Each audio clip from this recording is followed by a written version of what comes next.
ஆ.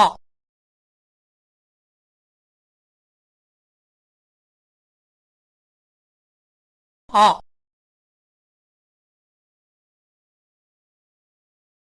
அடுத்த எழுத்து பாருங்க, ஒரே ஒரு கால் மட்டும் போடணும். ஆனாவோட பக்கத்துல ஒரு கால் போட்டோம்னா ஆ. இ. இந்த இ எஸ் மாதிரி போட்டு கீழே ஒரு சின்ன வால் மாதிரி வருது பாருங்க. இ. ஈ. இ. ஈ. இந்த ரெண்டு எழுத்துக்களுக்கும் என்ன வேறுபாடு? இந்த ஈன்னா ஈ எழுதி அதுக்கு மேல ஒரு சின்ன வளைவான கோடு போட்ட வேண்டியது ஈ.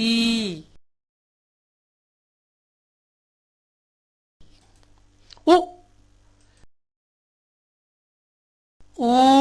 இந்த இந்த ரெண்டுக்கும் என்ன வேறுபாடுன்னா, ஊ சைட்ல எந்த விதமான வளைவான கோடு இல்லை. ஆனா ஊ எழுதும் போது ஒரு சின்ன வளைவான கோடு ஒண்ணு போட்ட வேண்டியது ஊ.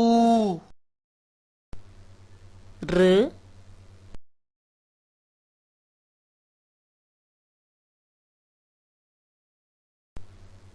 ரு. தமிழ்ல குறில் ஏ இருக்கு இல்லையா? ஏ ஏ. ஹிந்தியில குறில் ஏ கிடையாது. அதனால நெடில் ஏ தான். பாருங்க எப்படி சொல்லணும். ஏ.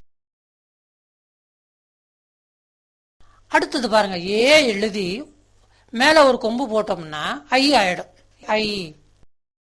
ஓ. எப்படி குறில் ஏ ஹிந்தியில கிடையாதோ அதே மாதிரி குறில் ஓவும் கிடையாது. இப்ப நெடில் ஓ அதான் உண்டு. ஓ. இந்த அவ்வுக்கும் ஓவுக்கும் என்ன வேறுபாடு? ஓவுல ஒரு கொம்பு தான் வருது, அவ்வுல ரெண்டு கொம்பு வருது. ஆனா அந்த கொம்பு போடும்போது நீங்க ஒரு சின்ன பாயிண்ட் ஞாபகம் வச்சுக்கணும். என்ன? அந்த ரெண்டாவது வெர்டிகல் லைன் இருக்கு பாருங்க, நேர் கோடு. அந்த கோட்டுக்கு மேலதான் இந்த ரெண்டு கொம்பு சேரணும். ஒவ்வொரு காலில் ஒவ்வொரு கொம்பு போடுற மாதிரி எழுதக்கூடாது.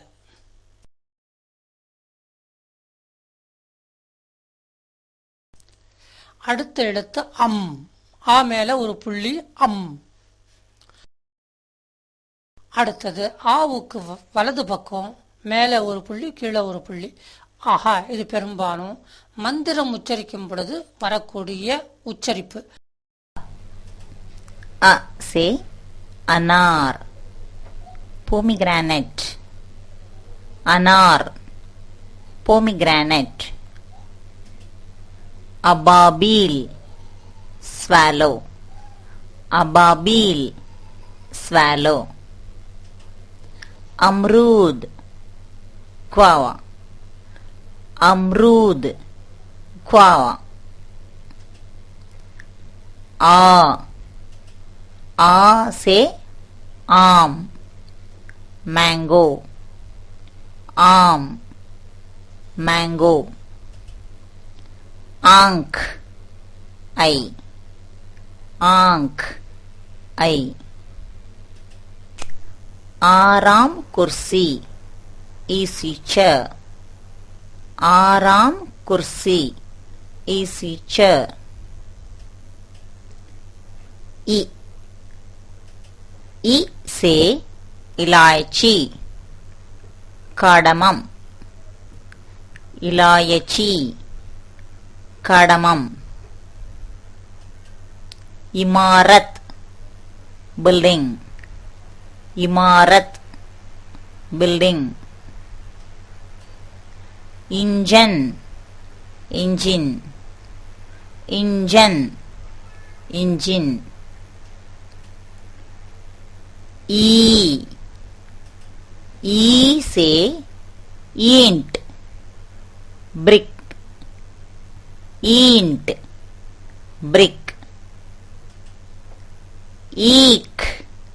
Sugar cane. ईख. Sugarcane. उ. उ से उल्लू. ऑल. उल्लू. ऑल. उपग्रह. सैटेलाइट. उपग्रह. सैटेलाइट. उपहार. भेंट.